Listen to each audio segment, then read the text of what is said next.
Assalamualaikum warahmatullahi wabarakatuh. Perkenalkan, kami dari kelompok 7 yang beranggotakan saya sendiri Ala Ramadanti, Saya Intan Mutiara. Dan saya Monika Dwitara. Nah, di sini kami akan mempresentasikan tentang segmen operasi. Halo, perkenalkan saya Intan Mutiara akan menyampaikan materi yang pertama, yaitu tentang konsep dan karakteristik dari segmen operasi. Nah, yang pertama itu ada konsep laporan segmen operasi. Nah, poin pertama itu salah satu strategi yang dilakukan oleh entitas dalam mengembangkan bisnisnya adalah dengan melakukan diversifikasi usaha agar dapat mengelola risiko sekaligus memperoleh peluang profit yang baru. Nah, maksud diversifikasi di sini yaitu memperluas bisnis yang berkaitan dengan bisnis inti perusahaan tersebut atau menciptakan peluang keuntungan dari produk atau jasa lain. Nah, dalam artian apabila perusahaan mengalami penurunan pendapatan dari hasil penjualan produk atau jasa tersebut, nah maka perusahaan tersebut bisa mendapatkan keuntungan dari produk atau jasa lainnya.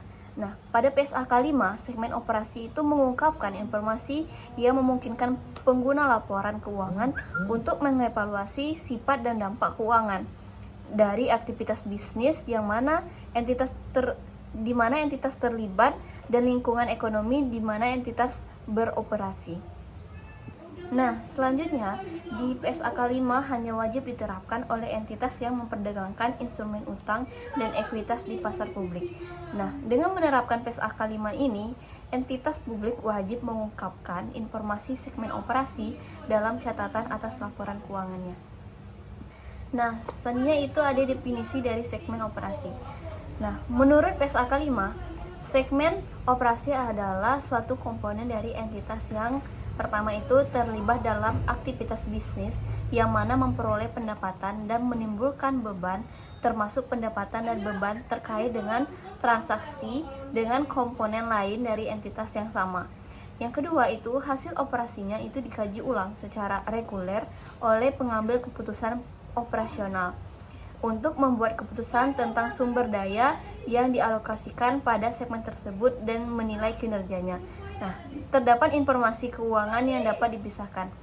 Nah, jadi berdasarkan poin tersebut, kesimpulan dari segmen operasi adalah bagian dari entitas yang merupakan profit center yang kinerjanya dievaluasi secara berkala dan memiliki informasi keuangan yang terpisah.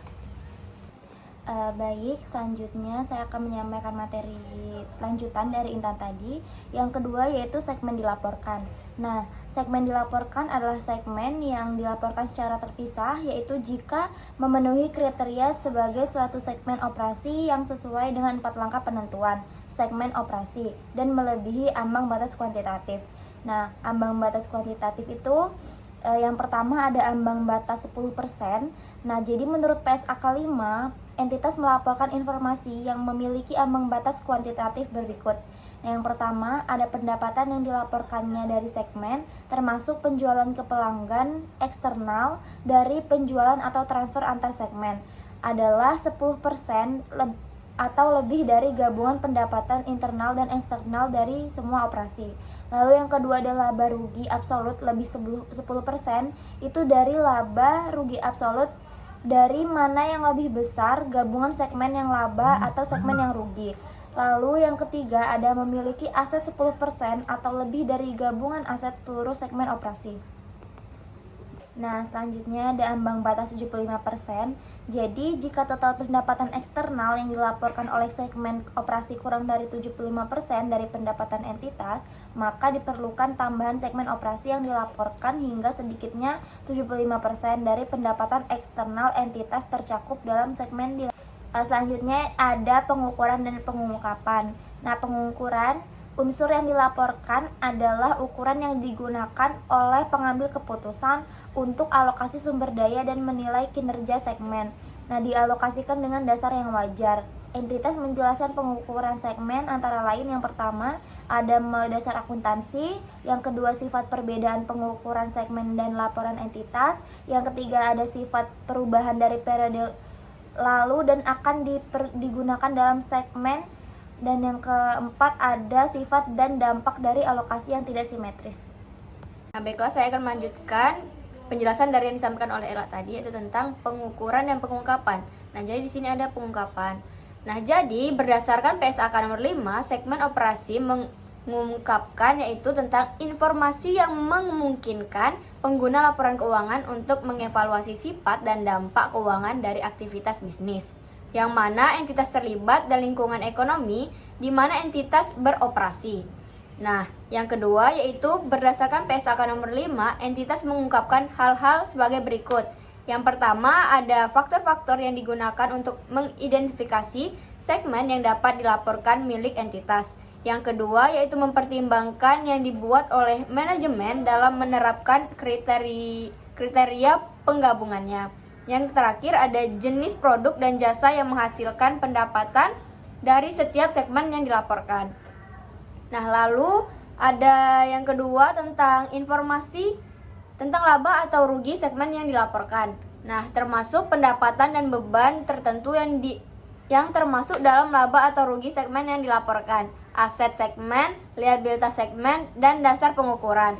Yang terakhir yaitu rekonsiliasi dari total pendapatan segmen, lalu laba atau rugi segmen yang dilaporkan, terus aset segmen, liabilitas segmen, dan juga unsur material segmen lainnya. Terdapat jumlah terkait dalam entitas. Baiklah, materi selanjutnya yaitu pengungkapan pada level entitas. Di sini ada yang pertama informasi produk dan jasa. Nah, di dalamnya yaitu entitas melaporkan pendapatan dari pelanggan eksternal untuk setiap produk dan jasa, atau setiap kelompok produk dan jasa yang serupa, kecuali informasi yang diperlukan tidak tersedia dan biaya untuk mengungkapkannya lebih besar. Nah, yang kedua yaitu ada informasi wilayah geografis. Nah, entitas melaporkan informasi geografis sebagai berikut.